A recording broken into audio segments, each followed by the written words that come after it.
Madre. Las tunas universitarias de Valencia venimos un año más a contarte y lo hacemos de corazón.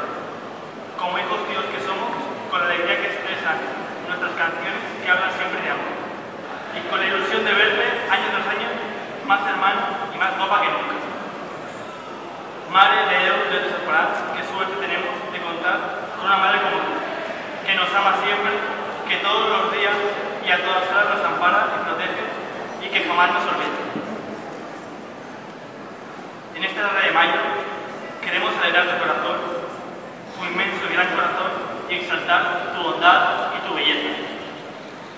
Sabes bien que somos unos y que, como tales, estamos convencidos de que en esta tarde de ronda nadie, nada nos vas a negar. Por ello, con esta confianza te pedimos, en primer lugar, por todos aquellos unos que antaño vinieron a rondarte y que ya no están entre nosotros, con el deseo y la esperanza de que también hoy, y ya en tu presencia, nos acompañen con sus voces, sus guitarras y bandas. Te pedimos también que bendigas y protejas a los que no han podido venir esta tarde a rondarte por diversas circunstancias de salud, de familia, de trabajo o por encontrarse lejos de nuestra querida y bella tierra valenciana.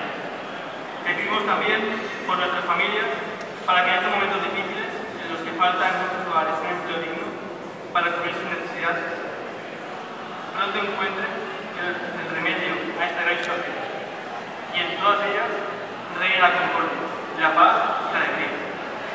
Y, por último, Madre, te pedimos por todos nosotros, por todos los que tenemos la suerte de poder estar hoy aquí, en tu casa, para pedirte un año más de protección.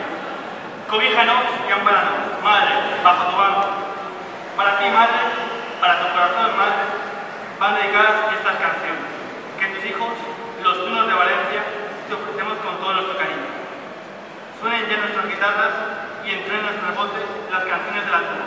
Para ti, Madre, Madre de Dios. ¡Visca la Madre!